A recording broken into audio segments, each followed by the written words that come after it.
Hello, everybody. It's meteorologist Joe Cioffi on this Monday. Hope you guys had a great weekend. If you weren't around this weekend when we did the double live stream yesterday, then you were probably having a pretty good time. Rain in the east was substantial and gone, and now we move ahead to the new week. And there's a couple of things I want to say, excuse me, right off the bat. First off, hi to everybody that's on board, and hopefully more will be joining shortly.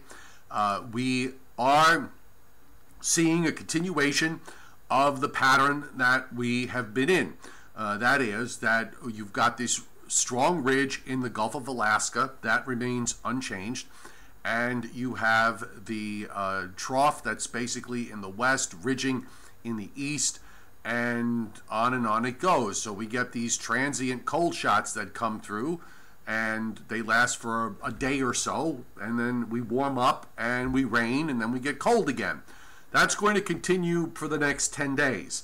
Now, we are beginning to see some indications that the NAO, the North Atlantic Oscillation, is going to crash, and that the ridge in the Gulf of Alaska may break down toward the end of the month. The thing is this, and I wrote a piece about this today, and I just want to point out that where we are in the calendar at February the 12th. So if we take us out 10 days, we're talking about February 20th.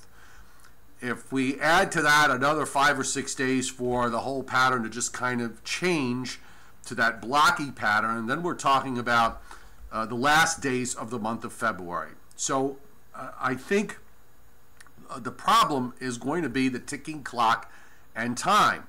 And given the transient nature of blocking patterns, unless it's going to stick around for the entire month of March, I don't know that it will or it won't, but I'm basically thinking that for snow lovers, it's going to probably mean about a 2-week window, maybe a little bit more than that, for the first couple of weeks of March. If something is going to happen in terms of snow, be it small nickel and dime events or something more important, it's probably going to have to do it inside that 2-week window.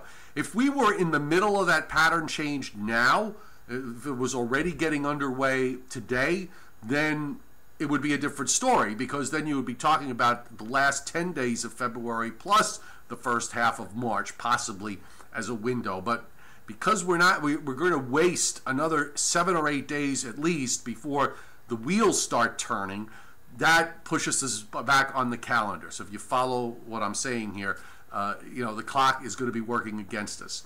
David Schwartz, thank you for banging on Super Chat tonight. Really appreciate it. We're going to take a look at all the different things that are going on.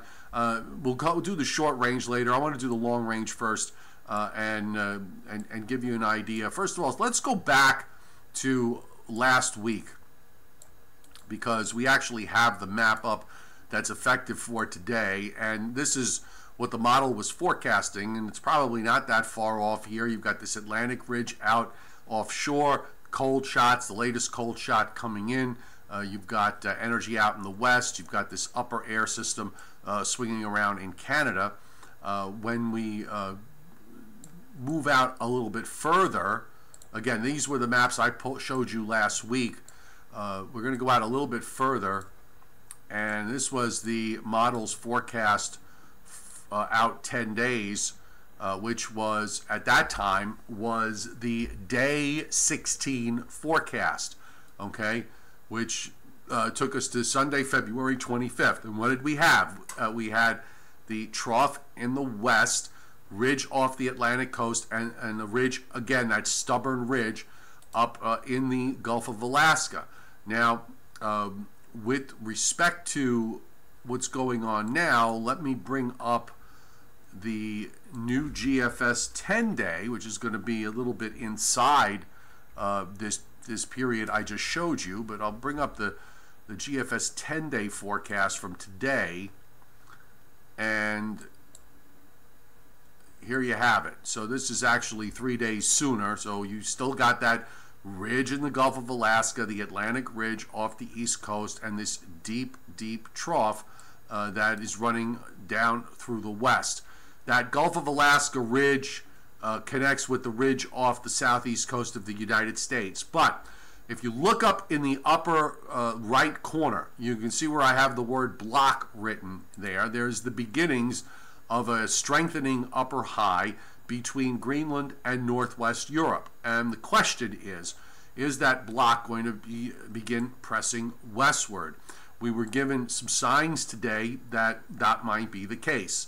We're going to go to the teleconnections at this point, and let me show you that today's actually the NAO forecast based on last night's GFS ensembles forecast to go from strongly positive to neutral to a negative signature. When we get to that negative signature, that is a sign of excuse me, some blocking that could be developing.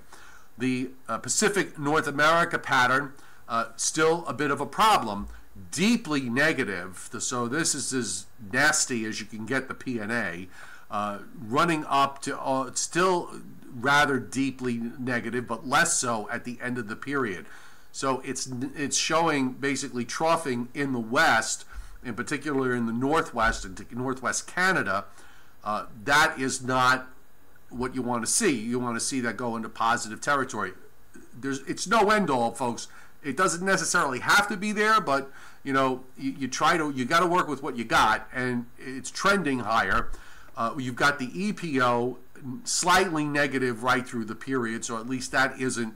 That's not bad. It's not good. It's not perfect. You'd like, for cold weather lovers, you want it deeper, but you know, at least it's not flipped up into positive territory. So you got 2 out of 3 here, the NAO and the EPO. And the thing about the NAO is that the models seem to be consistently going the last 3 or 4 runs, starting to really pick up on this idea that we could be seeing a bit of a, that change. That NAO has been so elusive for so long in the wintertime, and I'm nervous about making any kind of commitment until I see at least we got to get this inside the 10-day time frame. Okay, I'm very suspicious until we get inside the 10-day time frame. But if you want that blocking pattern to show up, you can't help but like the late afternoon GFS. Even the day side, the 12Z run was not too bad. Now watch what happens as we go forward. It's pretty predictable right through this week. Trough in the west, ridging in the east, ridge in the Gulf of Alaska, and actually at this point you've got a strong upper low near Iceland. No sign of that upper high building yet, but as we go through time, you start to see those pressures come up over Greenland. In the meantime, the Gulf of Alaska ridge is still there, so that pumps up a ridge along the east, just off the east coast. We're now into day 8, so we're at February 20th. February 22nd, which was the map that I showed you from a couple of days ago, that we showed you before, matches up fairly well here with this trough in the west, ridge in the east, ridge in the Gulf of Alaska. But there is a short wave here near the Aleutians that looks like it's about to crack into that ridge, and it does so. Now, watch as we move into day 10, especially up over Iceland and Greenland. If this verifies, and that's the big if, big high pressure begins to develop there. So you start to get the appearance of a blocky signature across the North Atlantic with an upper high over Iceland building west toward Greenland, kind of pointing toward southeastern Canada. The ridge in the Gulf of Alaska begins to tilt more northeastward so that it starts to try to build closer to the west coast. So that's a difference there. And actually it is replaced by a bit of a trough here into the Gulf of Alaska. But you've got a very blocky signature here that shows up toward the end of the 10-day period. But again, here's the problem. At the end of the 10-day period, we're at February 28th. So if we get into this blocking pattern, and it holds, again, I think it buys you a couple of weeks, a window where something could happen. I want to, again, I want to see a number of runs do this before we jump on board. The upper high in the Gulf of Alaska at this point, if you want to believe it, is actually shifted westward. Either you want it to come east, or you're going to want it to move west. So it has kind of nudged further westward here. How this gets resolved in the Pacific Northwest remains to be seen. But you don't have higher pressures in Northwest Canada at the end of the period. So that would give you that PNA, that's the negative PNA, which you want that Pacific North America index to be positive. But we will. You look at the cards that you're dealt with on this run. It's something that screams to pay attention to. But again, we want to see a number of runs do this before we really jump on board. This is a pretty impressive, blocking signature out in the Atlantic, with an upper low in New England and another one that's sitting southeast of Newfoundland. That is a cold look for the eastern part of the United States, with the cold air coming in basically from the north and northeast. In fact, if we put the surface map on it, we're doing this now just for just to illustrate here. We don't necessarily believe that this is how it's going to look, but just again to illustrate, you can see that there's cold air here in the eastern part of the U.S. with this. There's a storm that's way out offshore, but it's also dry. And that's one of the things you got to worry about with an NAO. If it winds up being real, if it's too strong, you're going to have a problem. Then you could wind up being cold and dry with everything pushed down further to the south. Let's have the problem to begin with first before we have to, we start worrying about, how strong the NAO is. We got to get, you have to get it there, and that is going to be key. But at least in terms of the models sniffing this out, it's there right now. So the next 4 or 5 days are going to be fun to watch to see if the models carry this through. In the meantime, here in the east, get ready for a big warm-up because we're going to see this next cold high move out, and temperatures on Thursday I think could get into the 60s, or maybe even well into the 60s to near 70 in some spots in South Jersey and southeastern Pennsylvania if we can keep a west wind. And then we'll get some showers here Thursday night into Friday. You got a cold front coming through, and behind that a shot of cold air again into Saturday. You can see how repetitive all this is. And then another system as we move into early next week. Same idea, warm to cold shot behind it. Cold doesn't really last too much. High actually moves off the New England coast this time, but it doesn't matter. Yet another system for the middle and latter part of next week, and then we start to see whether this blocky signature begins to take hold.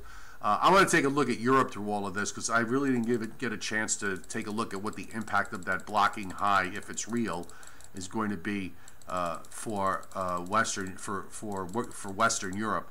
So I'm just rolled back to the beginning. And by the way, for the Canadian Maritimes, this could be an important pattern change to get that NAO going. Might mean storminess for Nova Scotia and Newfoundland if it happens, because you will have ocean storms out there this time around. There's a deep storm here on Wednesday running toward Iceland. Actually southern Greenland. I'm sorry, not Iceland, but it looked like the low was going to lift up. It's actually lifting up northward into southern Greenland. So you got some waves of cold air that try to get into England at least. We're still not at the point where that upper high starts to build, but now you start to see it here on the surface anyway. And at least initially, it looks like a fairly tame pattern for Western Europe.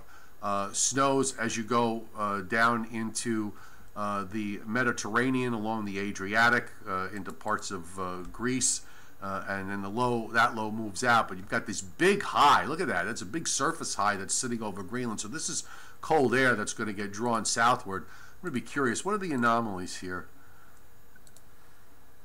So that's a pretty good shot of cold air that gets below normal through the mainland.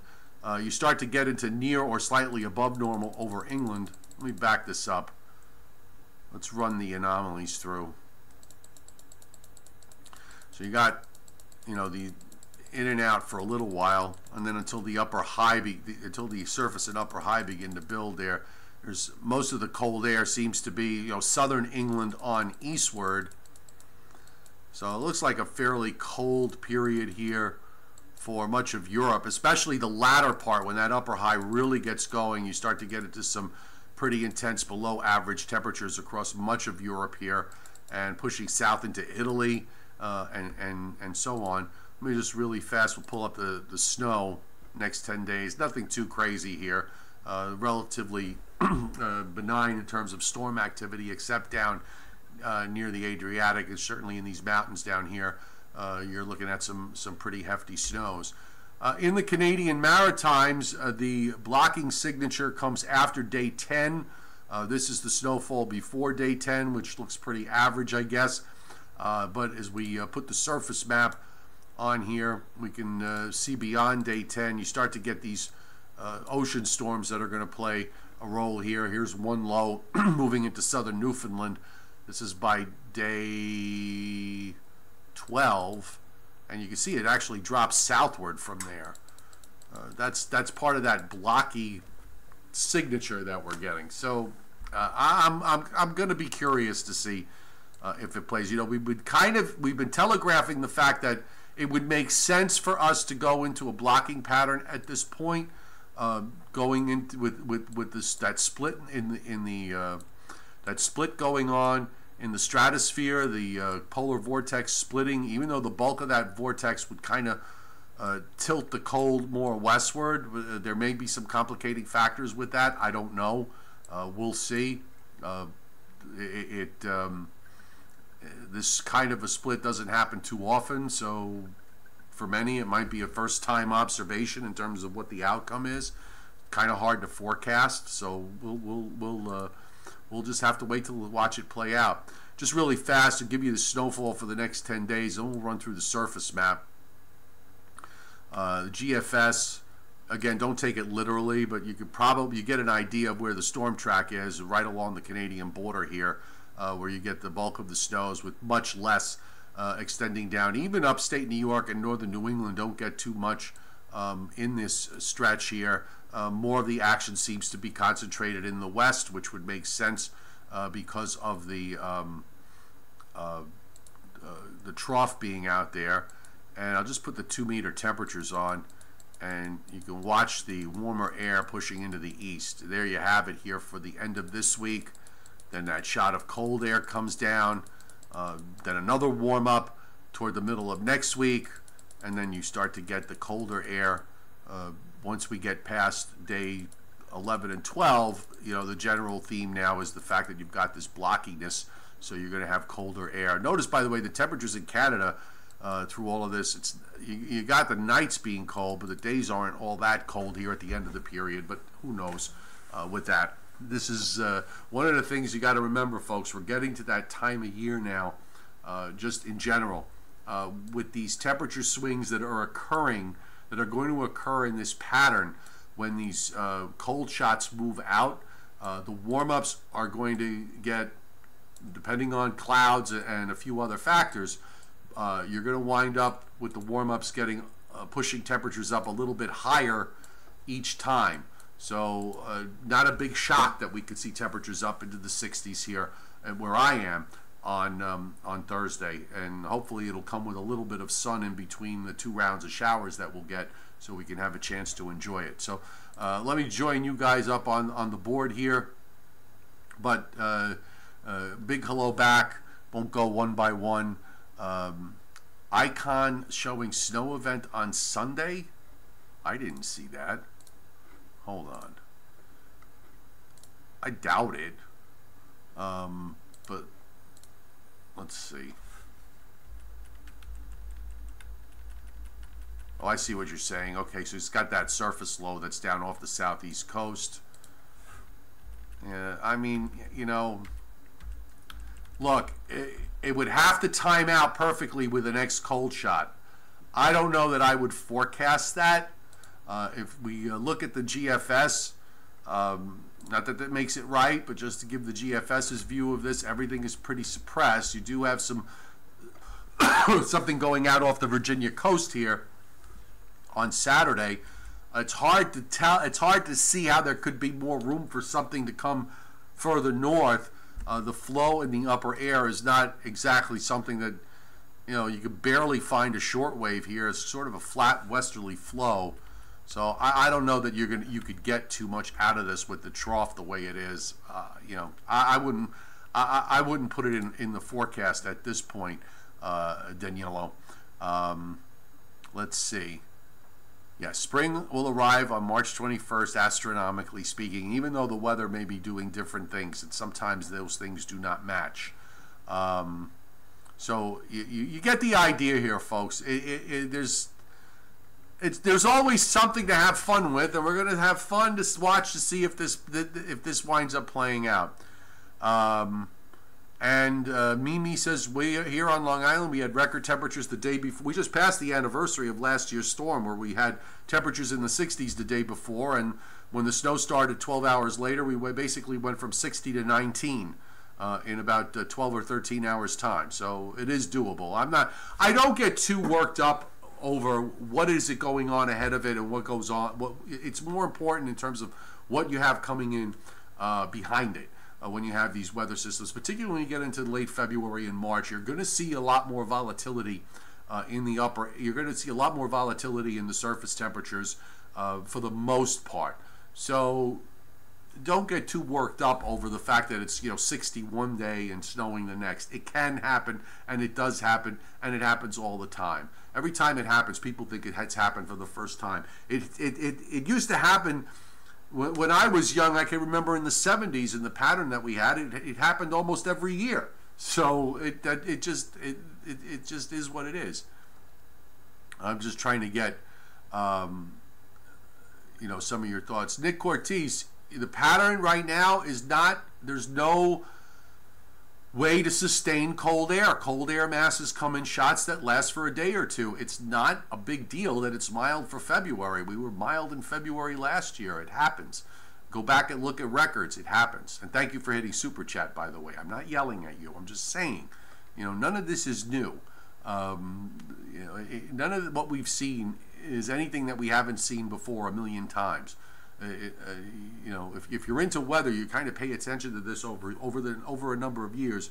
You'll figure out the pattern. You youngins out there, remember, your mind is like a library trying to collect all this information. Please no westward shift if that happens. Okay, I'm not sure which system you're referring to, James Hines. I'm not too worried about anything happening in the short term, so don't worry. Let's see. Yes, I know we do need Dr. Judah Cohen on the chat to explain the stratospheric split. I'm going to try to. I'm actually talking with somebody who's going to help me figure out a way to bring another live stream in with mine so that we can have a conversation. And in fact, Facebook is actually making that possible now. They're rolling out where you could go live and bring someone on live with you from another page. So once I get the ability to do that, at least I'll be able to do that from Facebook. I'm just going to tell you guys, Patrick B says you can't watch the Weather Channel. All they do is shove global warming down people's throats. Well, you know what? Look, there's no reason for you to get your information. You can do it yourself. I mean, you certainly have me here. There are a lot of other reputable people that you could go to with respect to getting information done. Certainly with the fact that these models are all accessible, that you can look at least to see what they're doing. And as long as you have somebody that can put it into context for you, the issue is, how much human interaction is there in their daily forecast input? I think that's a question I would like to know the answer to. I don't seem to think that there is much based on what I, perceive as their forecast. It sounds like a lot of times it's model generated. Not that there's anything wrong with that, but sometimes you do need human interaction to sort of correct model issues that occur both in the short and in the long term. So if you're not getting that, then there could be a problem. March coming in like a lion. Well, let's see if that pattern shifts. That's going to be critical. Timothy Veltman, you like a late spring. Major lawn and tree care company. If it stays cooler through midway, you get a chance to get our pre-emergent crabgrass control. Yeah, and you know something? I needed to be dry for a little while because I never was able to clean up my leaves from the fall because it was so warm that the leaves never really came down, and then all of a sudden we just went into that bitter cold weather pattern, and it was just too cold to clean up. So I've got a whole season of leaves to still get through. All right, folks, going to stop it here at this point. We don't have too much local weather going on to worry about, so I'm going to leave it there. We will be back tonight, by the way, 9:15 on my Facebook page. We'll have the Joe and Joe show. We'll probably talk more about this and a few other issues, so you can join me on Facebook for that. And we'll be back tomorrow at 6 o'clock Eastern Time. How can, Steve Franco, how can I find the Super Chat? I looked, but I can't seem to find it. It's here somewhere. You know what? If you look at the bottom on the chat, when you get down to the bottom, I think right below where you type in whatever it is you're going to say, there should be a $sign there. I think that's where it is. But you know, I appreciate you asking. Thank you. I think that's where it is. At least that's where I see it on my page. I don't know if I want to super chat myself, but thanks to both of those of you who have hit it from time to time over the last number of months. I appreciate it. David Schwartz, thank you today. Nick Cortese, thank you today for doing that. And in the meantime, check out my post that I did on this on my website, meteorologistjoecioffi.com, on this, you know, what we are looking at down the road. I think it'll illustrate the issues at hand: the ridge in the Gulf of Alaska, the ridge off the southeast coast, the potential for the blocking to develop, and the timing of it in terms of the calendar, which is probably the biggest thing that's working against snow lovers at this point. All right, folks, have a great evening. We'll see you tomorrow, 6 o'clock Eastern Time, roughly.